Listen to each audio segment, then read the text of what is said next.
এই জায়গায় যদি কোনো আহলে হাদিস ভাই থেকে থাকেন, আপনাদের একটা কথাও কষ্ট থেকে বলি নাই, কষ্ট দেওয়ার কোনো নিয়ত নাই। আমি বলছি কি, আপনারা ঝগড়া করেন না।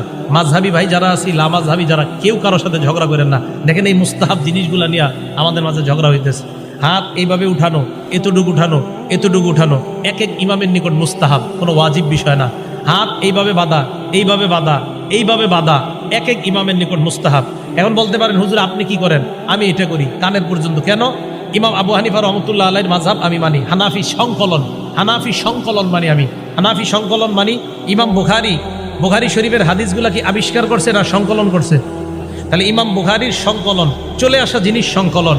ইমাম মুসলিম চলে আসা জিনিস সংকলন করছেন। ইমাম নাসাই চলে আসা জিনিস সংকলন করছেন।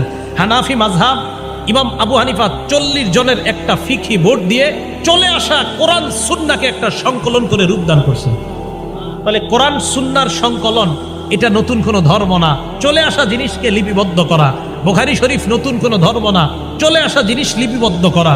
মুসলিম শরীফ নতুন কোনো ধর্ম না, চলে আসা জিনিস লিপিবদ্ধ করা। হানাফি মাযহাব নতুন কোনো জিনিস না, চলে আসা জিনিসকে একটা জায়গায় সংকলন করা। শাফি মাযহাব নতুন কোনো জিনিস না, কোরআন সুন্নাহকেই কোথাও একত্রিত করা। এজন্য আপনাকে আমাকে উল্টা পাল্টা বুঝ দিচ্ছে যে তুমি হানাফি মাযহাব মানো, তুমি ভুলের মধ্যে আসো। এখন থেকে আপনি জবাব দিবেন হানাফি মাযহাব মানি, আপনি জবাব দিবেন হানাফি মাযহাব মানি হলো কোরআন সুন্নাহর সমষ্টিগত একটা সংকলন। এই সংকলনের নাম হানাফি সংকলন, আমি এটা মানি। বলতে পারেন আপনি কেন মানেন?